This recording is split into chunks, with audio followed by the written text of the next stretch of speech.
You better have this in full screen, people. Greetings, everyone, and welcome to CrossFactorComms commentary, I guess, of Eve. So, what is this game, actually? It's a indie horror game made a long time ago. The name of the person who made it escapes me at the moment. I'll look it up right now while the intro is going on. But it was made in 2012 by a Japanese artist named Kuri. It's Kouri. Oh. Not sure if I'm pronouncing that right. Also, is this RPG Maker? Yes, this was made in RPG Maker. You know what? It took me a while to occur to me. Holy shit. I forgot that with RPG Maker you can actually make something besides RPG games. I know someone was able to make use it as a base for a Mega Man game. Oh, really? Yeah. Huh. There's also because with RPG Maker you have different you can make different RPG styles. I think the only thing they were not able to emulate well enough was the Mario, Luigi, and Paper Mario battle system. But everything else they done well, like Final Fantasy or Earthbound or Persona and stuff like that. They're able to do those just fine. And then there's just stuff besides that, like side scrollers. Well, to be fair, they kind of used the Final Fantasy / Earthbound battle style from the beginning. Yeah, those two were there right from the get go. But they've been using other. They've been also been using using it as a base for other battle styles, including and they also added in Fire Emblem. They also do a strategy RPG style. So yes, our main character here is Eve, a 9-year-old schoolgirl. What kind of person names their kid Eve? What kind of people name their kids Eve? You know, Eve, just Eve is fine, but Eve is... No, Eve is badass. You shut your whore mouth. So wait, where are we actually? So we're in an art museum. We're in a museum. I forgot what the main theme of the museum is, but it art. Well, this is some real freaky art. I mean, it's just weird though because it all started when she just read or she just watched looked at one painting and then and then everything got weird. Yeah. Well, I mean, to be fair, 9-year-olds would get bored as shit in an art museum. Would you like to go to an art museum if you were 9 years old? I would. You know what? After seeing this, the first time I saw this, I kind of was a bit nervous to going back to a museum ever again. Really? It'd be like one of those, you know what they say, one of those paintings that it's so, it pulls you in, right? The Mona Lisa is always watching you. By the way, if you're wondering why I'm walking into the wall here like a dumbass, for some reason my keyboard messed up here. For some reason I was constantly walking into the wall for no reason. It fixes itself though in a minute. This wall is quite beautiful. Yeah. Steve just has to admire that wall, goddamn. See what I mean when it sucks you in? That picture with the weird smile is really creepy, actually. Well, it's an art museum. Well, that's another thing that bothered me too. Ooh, the hell is that? Blue blood. Blue liquid. It's blue liquid. What does that say? It says, "Come, Eve." Sink into the darkness. Join the dark side. The one thing that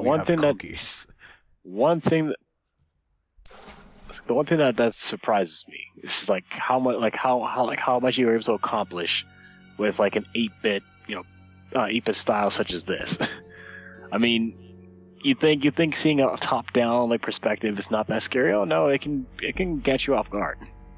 I mean, it just goes to show you don't need the best graphics to make a good game. Yeah, this atmosphere seems very Silent Hill, actually. I kind of got that feeling a little bit from it too when I first played. Maybe not exactly Silent Hill, but it's certainly unsettling. That's for sure.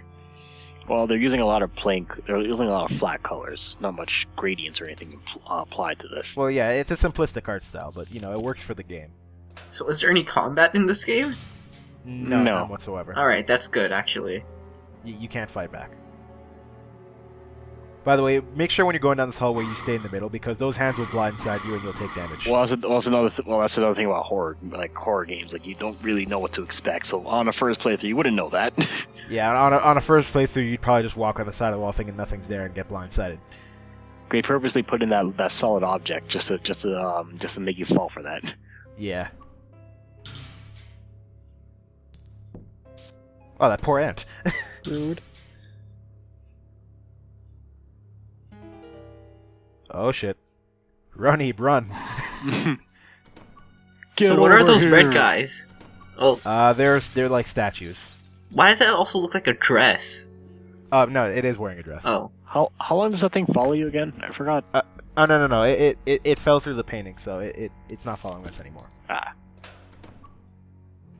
could have sworn there was like an enemy in this game that actually follows you like throughout the whole thing. No. Not throughout the whole thing, but some enemies will chase you around the area if you don't go through a door. What the fuck? I just checked that wall. But something interesting that I should bring up, because I do find the stickman relatively quickly. Depending on what curtain you check, because it's randomized, you might not always find him at the very first time. So sometimes you might find other things behind the curtain, like for once you can find like a red hand that'll paste the red hand over the screen to make it hard to see. You can find actually a picture of a nude woman, and then when you open up the curtain, she screams and she slaps you, and you'll actually take damage from it too.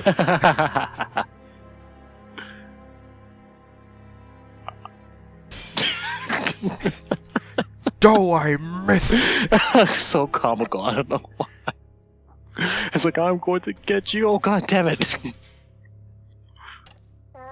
Why does this room look like Totoro's head? Well, it's supposed to be a cat head. Yeah, that part made no sense to me. That thing just spat on the floor and that caused me to take damage. Well, you didn't. Well, I didn't take damage from it, but if you walk over it, you will take damage. Yeah, it's Are just, those hanged children? They're not children. They're dolls. Oh. But this room actually tripped me up the first time I played the game. It's somewhat of a puzzle because the way it works is that the 6 paintings will each give you different information, and the paintings that tell you that directions are the ones that are telling the truth. But you have to figure out which one of them is specifically telling the truth. The other ones that'll give you information about other people are the ones that are lying. So it's basically just trial and error. But once you come back out, you'll realize they'll kill the person who was lying. Alright. That's one way to deal justice, I guess. Yep, if they lied, kill them. I don't know why that was so funny.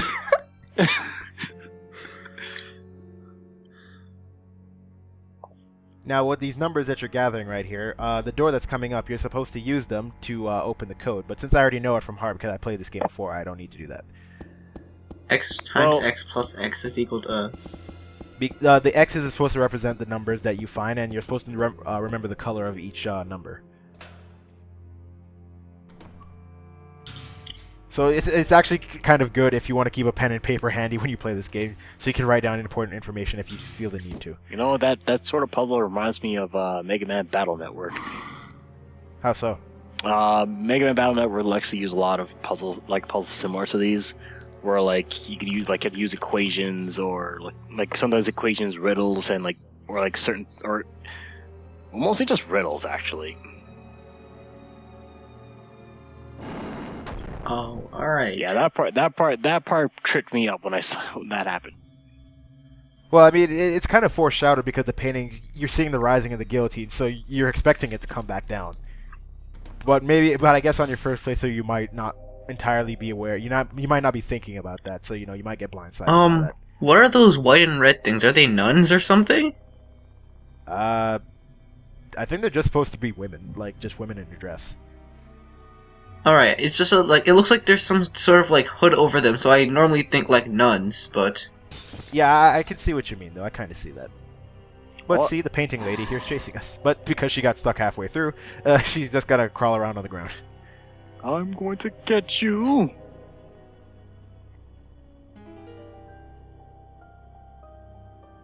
But surprisingly, they are pretty nimble, so you gotta be quick on your feet if you want to avoid them. But we get a bit of a break, and we get to read a storybook. You ready to go to bed, kiddies? I know I'm in the middle of an area that can kill me at any corner, but goddamn, I want to brush up on my literature. Quel est le roi? Does anyone here know French? I can translate this? Dude, I haven't taken French since grade 9.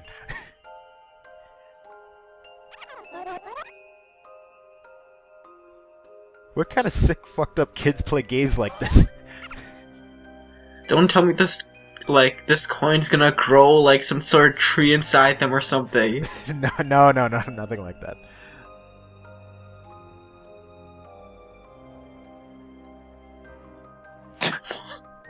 What do I do? It's fine. The coin's small. I'll clean this up now.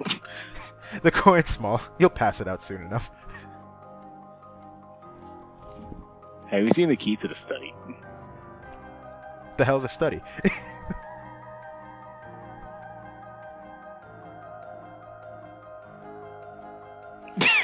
How do you make a mistake like that? She's a small child, Jerome. A key is a key, and a coin is round. Small child, Jerome. Oh, I know what to do Oh about god. This is getting really dark.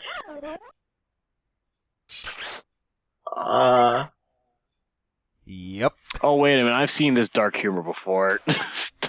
Those ones are terrible. Yeah, that's a bit unsettling. I have to one- admit. I mean, it was the only way to get the key out. I don't know how Was I it actually really?